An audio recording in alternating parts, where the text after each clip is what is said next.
ladies and gentlemen, here he is, AJ Anthony Joshua!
Ladies and gentlemen, welcome to Newcastle, England.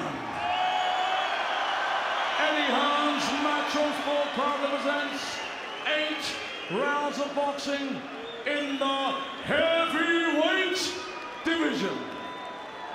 Sponsored by the Grosvenor Casino, Scott's Menswear, StubHub, and We Buy Any House.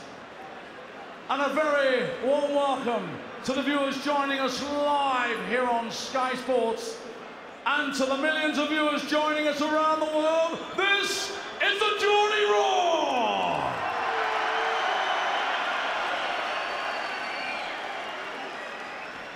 Introducing to you, fighting out of the red corner, wearing the red trunks trimmed with white, weighing in at 17 stone and 6 pounds, taking part in his 50th professional contest, having been a prize fighter finalist.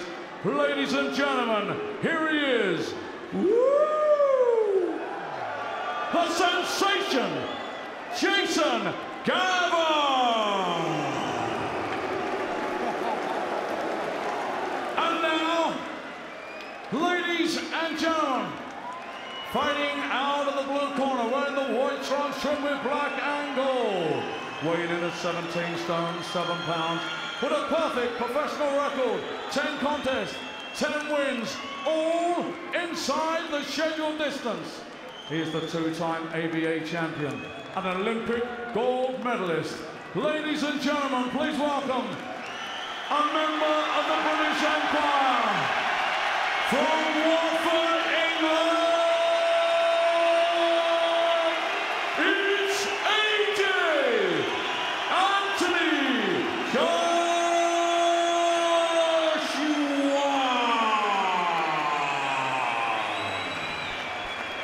Waiting's over, folks. Here we go. 8 rounds of boxing in the heavyweight division. Timekeeper Stuart Lithgow, referee Victor Lopton, and away we go. Okay, gents, you've had your instructions in the dressing room. Remember, obey my commands at all time. Defend yourselves at all time. God bless. Touch them. Let's do it. Jason Gavern couldn't look at Anthony Joshua at the weigh-in yesterday afternoon. He couldn't do it there either. What a way to bring up your half-century for the American. He sparred last year in Essex with Anthony Joshua, hurt his shoulder during sparring, but got battered around the ring as well. And maybe that's why the bookies are saying there's a very good chance this could go inside a round. That would be pretty sensational if it happened, because we saw Gavern on the Brooke Porter undercard last summer. He went 4 rounds with new world champion Deontay Wilder. 4 very one-sided rounds, it has to be said, before he retired on his stool. And he's been in with some good, solid operators as well. But listening to Gavern in the build-up to this one, he rates Joshua almost as much as everybody else does. He says, of all the people he sparred, he puts Joshua in the top 3, and one of the 2 ahead of him is Vladimir Klitschko. See, I think it's a big problem we have here, Nick. He's speaking more like a Joshua fan than a Joshua opponent. You know, I think he realises what he's here for. So at least hopefully he'll let some big right hands go, give it a go, not just try to survive for a round or 2. Hopefully he'll give it a go. But really, we cannot give him any chance here whatsoever. Well, he's just trying to survive at the moment, making himself a very difficult target for Joshua to connect with. Well, a twisting, spinning, turning, trying to keep that head protected and trying to keep distance. I mean, he does have the experience, you know, so he should be able to get close once or twice and let some of these swings go. But Joshua, it's all about Anthony Joshua. He's controlled, he's shaking his shoulders out there. You know, just a slight frustration in the early stages of the round here. Oh, solid straight left hand just rocked Gavern there. By a Joshua standard, that punch had nothing. And it shook Gavern to his boots. Yeah, that's a bit ominous. I mean, the first clean punch, it's got him bang onto his heels. But Joshua's taking his time. Here comes the right hands now. He'll start getting a little bit closer now. Yeah, the reflexes saved Gavern there. Just turned his head and tried to do it again, and then forced to hold as well. That was a good right hand from Joshua. Didn't land flush, but it was a good solid shot. So a little bit of credit for Gavern. He's taken it, still in there. At the moment, he's seeing him coming, and he can deal with the big bombs. But how long can he keep it up for? Just slipping out of trouble again there. But it's just a ticking time bomb in there for Jason Gavern. You just know it's going to go off. You don't know when. And more to the point, everybody in this arena knows it's going to go off as well. Gavern looking just to survive the opening session here, because Joshua's zeroing in on him. More damage with the left hand. He felt that one as well. Yeah, Joshua's using the uppercut, which is wise with Gavern all over the place, just trying to duck, dive and survive.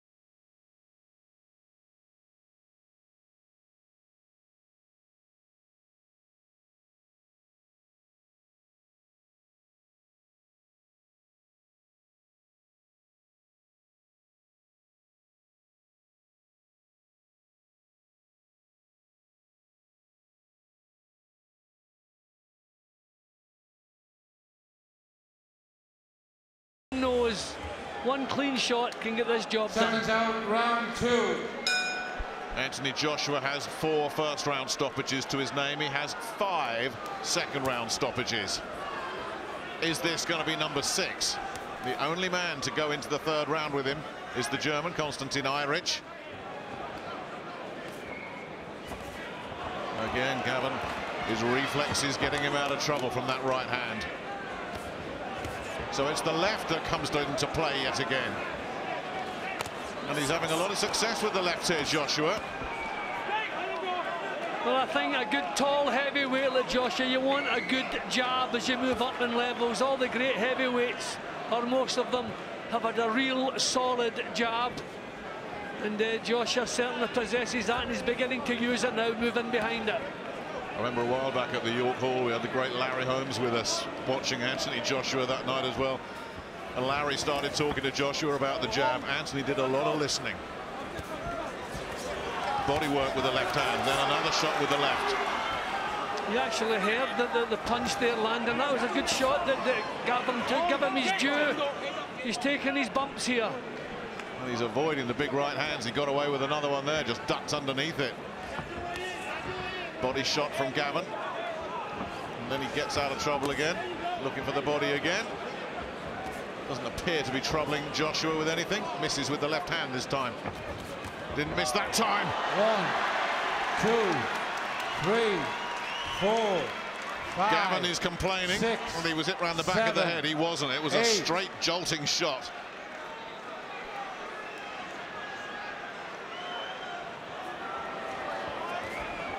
And he's going to get in close and just try and wrap himself around Anthony Joshua. But how long can he do that for? I mean, it's also... And there's the big right hand. Gavern in big trouble. The left puts him down for the second time. He was undone by the right. The left put him on the floor. 5, and he's a 6, brave, proud man, 7, Jason Gavern. He will try 8. and beat this count if he can. Will Victor Loughlin let this go on? Gavern saying yes, showing defiance. But the end is coming.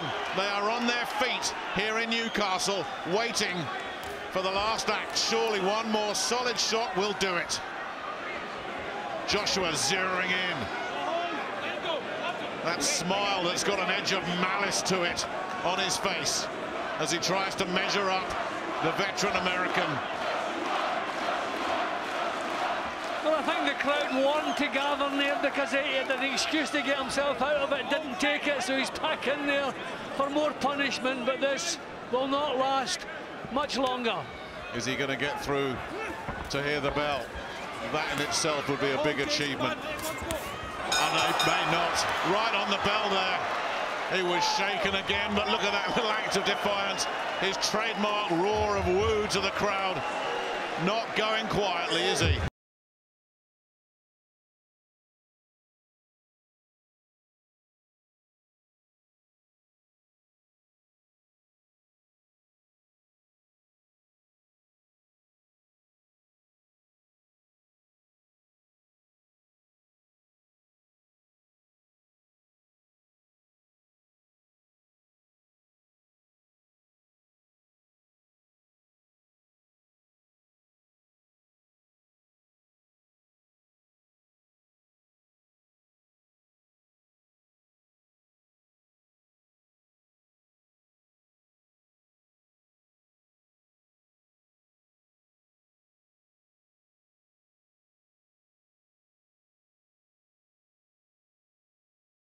We've talked about tonight, Jim. That's interesting, an interesting development with Anthony Joshua.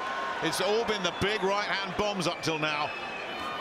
He comes out with that smile again, Joshua, into round 3 for only the second time. What I also like about Joshua, he's always mindful of his own defence. Even when he's completely on top, you know, he keeps his shape, he keeps his hands up, gets his punches out, brings them back. And here we come now. Gavern in trouble, down again, I think the right hand, and he landed a punch when he was on the floor there, and he needs a telling off for that. He's going to have to be careful, but he's done that several times. In the previous round, he landed a left hook after the bell sounded. He's going to have to be very careful. Well, there was a case there for Victor Loughlin to at least administer a stern lecture. That was a clear right hand landed when Gavern was on his knees. Maybe a little bit of frustration here for Anthony Joshua. Probably envisaged doing this job a lot more cleanly than he's been able to do, but you can't fault it. He's facing a very experienced campaigner. And down he goes again, left hand again. And Victor Loughlin's got to put an end to this. Because Gavern is a brave man, but I don't think, he's going to give it a go again. But this is getting ugly here, and it's waved off. It's done. Anthony Joshua does it again. This time he was left-hand happy, and it's destroyed Jason Gavern, and he's done it faster than Deontay Wilder managed last year. Yep, another impressive performance. At times Gavern made it a bit awkward, a bit frustrating for Anthony Joshua, but he kept his cool, and as I was saying, he kept his own defences nice and tight. He knew it was only a matter of time, and I'm impressed by the fact that it was short punches that got the job done tonight. Short jolting left hands, short hooks to the body, to the head, and there was no point. Probably Gavern could have got up after the last knockdown, but what was the point? I think he'd more than earned his money. I think the crowd warmed to him, the fact that he was getting himself off the floor and getting back into the fray. But another excellent performance from young Joshua. It really was. We look at the finish again here. Gavern showing tremendous resistance. Another one of those right hands getting through. A few of them landed, but the finishing left hand put him on the floor. Oh, he was ready to go from that right, wasn't he? He's just going to have to be careful. I mean, a couple of times, I mean, Gavern was down, was well on the floor when that punch landed. You know, he's going to really have to be careful. That's the finish there. And there was absolutely no point whatsoever in Gavern getting himself back up again. Well, we saw that in his last fight, I think, Jim, and you know, he was asked about it afterwards, and he more or less just swatted it away with a shrug. But that's gonna, if he develops that habit, that's probably the one bad thing you can take out of this. That's not a habit you want to get into, hitting people when they're on the floor. There's the official wave off. I mean, it can happen, Nick, if they refuse to continue. You know, a weak referee could actually disqualify you. So it really is something he's going to have to think about. Just over anxious, I think. Well, there's a stern test awaiting at the end of next month, because Kevin Kingpin Johnson will be at the O2 for Anthony Joshua, and not many get rid of him quickly. But what can you say, Anthony Joshua? If he hits you, you're in big trouble. There's the smile. It's 11-0 for Anthony Joshua, all 3 rounds or less. Ladies and gentlemen, timekeeper Stuart Lithgow has recorded a time of 1 minute and 21 seconds of the 3rd round. Your winner on a count out. He's still undefeated from Watford, England, AJ Anthony Joshua. He came, he saw, he conquered Newcastle in a little over 8 minutes. Jason Gavern should get good applause and deserves it. A very, very popular fighter, well liked within the game. Brought everything he had, kept getting up. Thank goodness it was stopped. So he moves onwards and upwards. Andy Scott has got in the ring. Let's hear from the big fella, AJ. Anthony, how did it feel to be back under the lights in front of this crowd? Brilliant. Unfortunately, I had a bit of ring rust, so I couldn't display everything I've been doing in the gym. But once we get that momentum going, I'll be able to display some more sharp shooting. But what got me through as well, I've been Scotland, Manchester, Liverpool, London. I have to say Newcastle's right up there with the crowd. Thanks for all the support tonight as well. Were there weaknesses from your sparring session that you knew you could exploit? As I said, obviously there's a lot of expectations. And Jason Gavern is a very awkward opponent, slippy customer. He's there to make me look bad, and I think he did a good job of that. At the end of the day, I've got a job to do, and that's get a win. Hopefully, if I can start pushing to British titles, European, step by step, these fights won't really mean nothing when I'm experienced and I'm a champion. In commentary, they said you managed to let a shot go when he was on the floor. Is that something that you need to work on just to control yourself in the heat of the moment? He weren't on the floor, he was holding around my waist. So I think that he should have warned him for his low head. And then when he split us apart, that's when Jason Gavern let go of my waist and fell on the floor. Something you're conscious of then that you're not doing. Bringing your promoter, Eddie Hearn. Eddie, it's May 30th next against Kingpin Kevin Johnson. In an ideal world, would you have liked a tougher test than Jason Gavern? No disrespect to him, he was very game. Not really, coming off a stress fracture in the back, Andy. You know, of course, Kevin Johnson was down to be the next opponent. Anthony's been out for 5 months. He's had 10 fights. He's a young man. He's coming back from a stress fracture in his back. It was always a race against the time to be in Newcastle tonight. He wanted to be here. He trained very hard to come out for the Newcastle fans. And now we move on to May 30th at the O2. Kevin Johnson. It's a massive fight. It's a massive bill. And then we want all the big domestic fights. What sort of problems do you think Kingpin Kevin Johnson could give you to solve? He's a bit of a defensive puzzle. Well, it's the same type of style as Jason Gavern, really. Jason Gavern was a defensive puzzle to unfold, but I slowly broke him down. Same with Kevin Kingpin Johnson. That's the beautiful thing about the professionals, is that there's 2 sides of the fight. We got the first 6, then we got the second 6, or the first 5 and the second 5. So one way or another, they're going to get broken down, whether it's in the first quarter or the second quarter. So I just got to stay behind my jab, stay loose, start chopping down that tree, and hopefully I'll get another stoppage to my record. Great to have you back. Okay. Anthony Joshua gets the win, but sounds a little frustrated. I think he is. You know, he's he wants to do everything absolutely precise. That's a sort of, he's a perfectionist, isn't he? He wants to really put a show on. He wants to get his punches off. Wasn't really allowed to show the best of himself there, but that was down to Jason Gavern, who is a bit of a spoiler and you know, was grabbing him home. But that's all part of the learning curve, isn't it? You need opponents like that to move you on, to get you in a better place, so that when you come to title fights, you're ready for them. Do you think it was because they were both familiar with each other, obviously sparring with each other before, why Anthony found it so hard to get him out of there? No.